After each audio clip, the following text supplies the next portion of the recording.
Hey, yo, what's up? Back at it once again, kicking it for you and for yours. It's a Koski, a fun day. And, got to give a shout to my ancestors, as always, for giving me the knowledge, wisdom, and understanding. And I definitely got to give a shout to y'all, the viewership, the ones been liking, hitting the page, and subscribing, and things of that nature. Even just looking. One love to y'all, you know what I'm saying? Now, this is an opinion piece from Los Angeles Times. It just came out recently. I'm going to get the date on it, you know what I'm saying? But the title of the article is What Jewish and Black People Owe Each Other. And the picture here shows Martin Luther King. Then it shows Rabbi Joachim Prince. Then it shows the next guy is a black guy, A. Philip Randolph.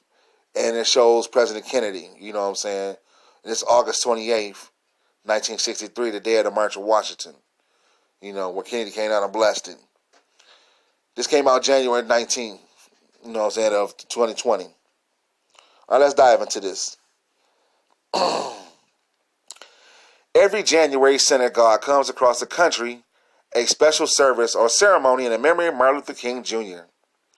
They do this to honor a great man who inspired America to be better and to honor the special black and Jewish bond so significant to the civil rights era. Reason number one is more than appropriate. Reason number two, it's a bit complicated. Many Jews romanticize what we in quotations, did for them in quotations, during the civil rights era. These Jews resent what they see as a lack of African American support for Jewish causes, such as Israel. I have heard such sentiments expressed in my own congregation, as have pretty much every rabbi I know. In 1999, I became the rabbi at Temple B'nai Abraham, an historic congregation founded in Newark 170 years ago, and it's located today in the nearby suburb of Livingston.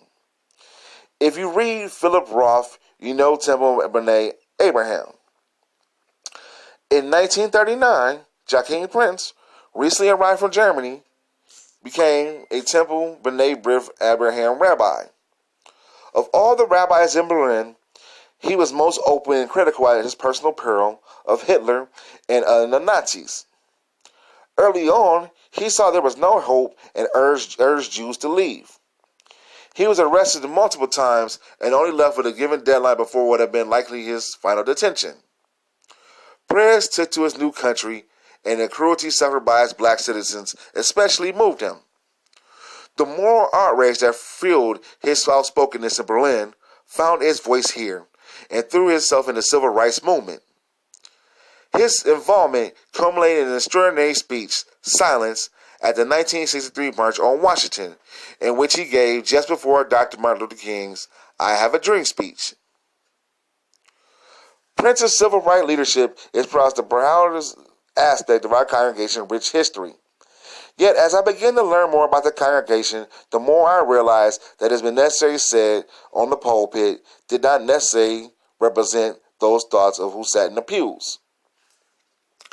As Jackie Levine, a protege of Rabbi Prince and a civil rights leader, now 94, said of her fellow congregants at the time, if we as a group were more inclined to support King than others were, it was only because we had his friend Prince as our teacher. But even in our own congregation, many were suspicious of King's motives. They distrusted him and blacks in general. That is the sad truth. So they basically saying what the majority of them really feel like they didn't really trust blacks. You know what I'm saying? They were suspicious of blacks. This truth is too far often ignored or dismissed. In a 2018 commentary essay, The Rise of Black Anti-Semitism, Jamie Kirchick seems to identify the promotion of African American interests as an official mission of the Jewish people. Almost from the beginning of their mass settlement in the United States, he wrote, Jews played an important role in advancing the civil rights of and in furthering opportunities for African Americans who faded Jews considered them intertwined with their own fellow minority in a white-dominated country. Such an image is false, nostalgic, and self-serving and misleading. The inner feelings of for Southern Jews, for example, are difficult to ascertain. Historians tell us, But overall, let me stop right there. Stop right there. Hold up, stop.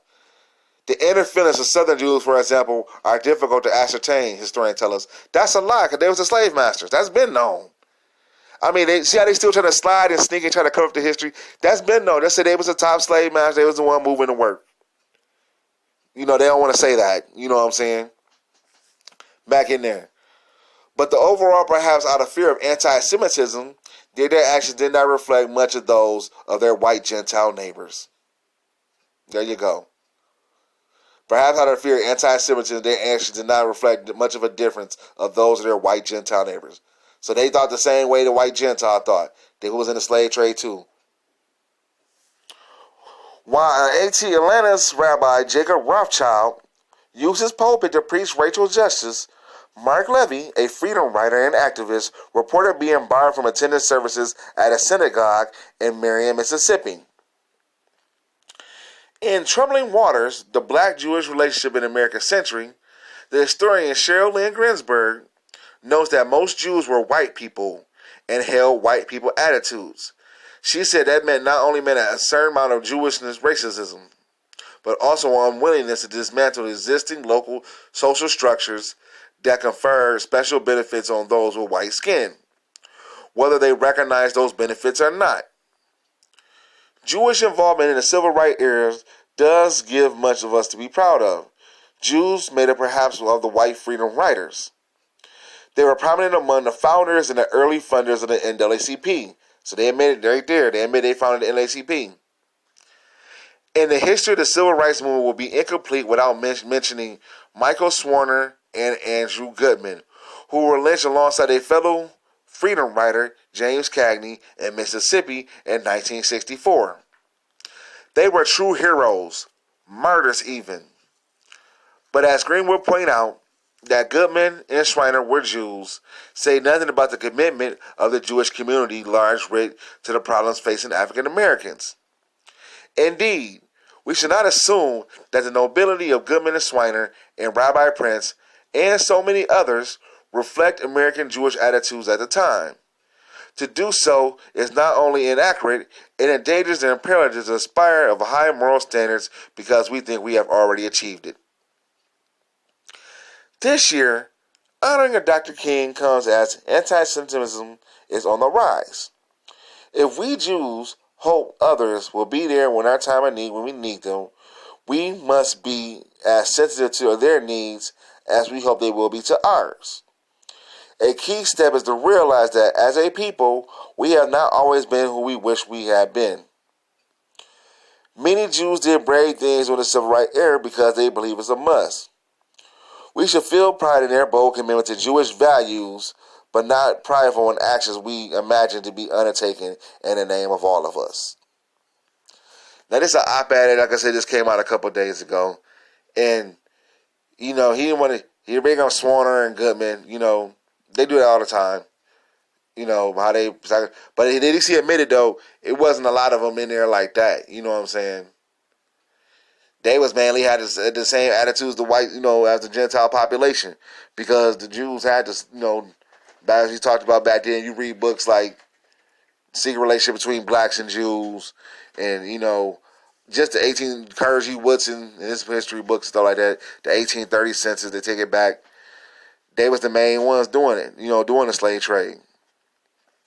Matter of fact, we got a video on here on my list that talk about Rhode Island. You look at Google Rhode Island. You ever get bored? Because Rhode Island is not the state name.